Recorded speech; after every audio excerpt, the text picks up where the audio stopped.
Hello friends, आपका स्वागत है हमारे YouTube channel Shubham Tomar Hindi stenographer पर। यह डिक्टेशन पत्रिका से 100 शब्द प्रति मिनट की गति से होगी। Dictation start.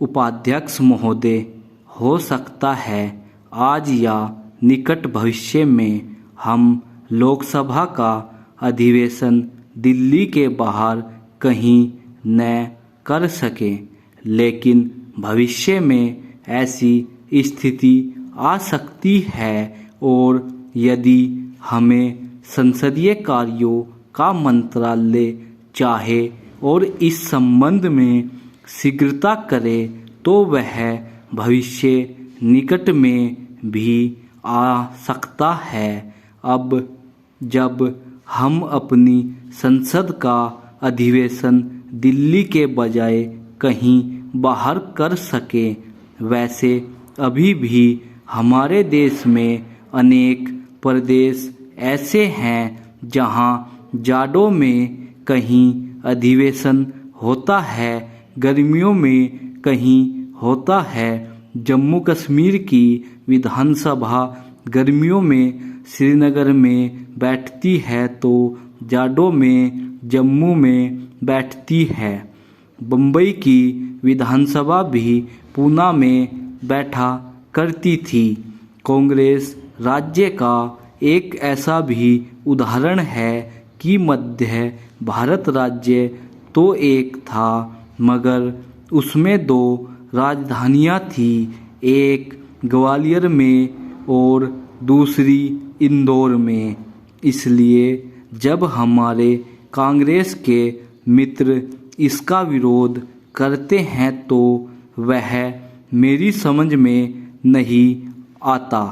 जहाँ तक कठिनाइयों का संबंध है, उन्हें हम हल करने का प्रयत्न करें, लेकिन इस प्रश्न के साथ भावना जुड़ी हुई है और हम उनकी उपेक्षा नहीं कर सकते। पैरा अभी विवाद ने जो रंग पकड़ा है उससे लगता है कि अगर हम इस चीज़ को सरकारी तौर पर समाप्त कर दें कि सदस्यों को ले जाने में बड़ी कठिनाई होगी, वहाँ भवन नहीं होगा, हम कहाँ बैठेंगे, तो यह उचित नहीं होगा।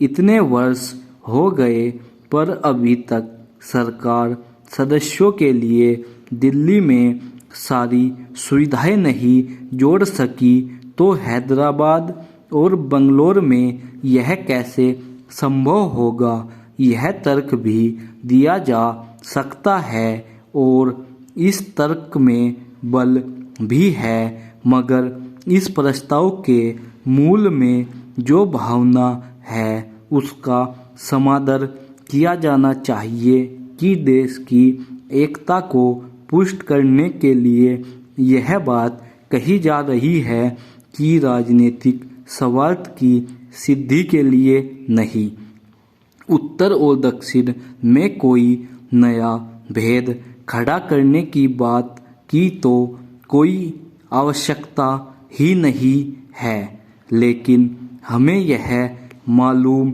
है कि हमारा देश बहुत विशाल है। जब भी हम साहित्य में उसका विवरण पढ़ते हैं तो उसकी विशालता हमारे हृदय को बहुत अच्छी लगती है, लेकिन जब इस विशाल देश में उसको घूमना पड़ता है तो बहुत भारी कठिनाइयों का सामना करना होता है। आवश्यकता इस बात की है कि हम ऐसे अनेक अवसर लाए। स्टॉप।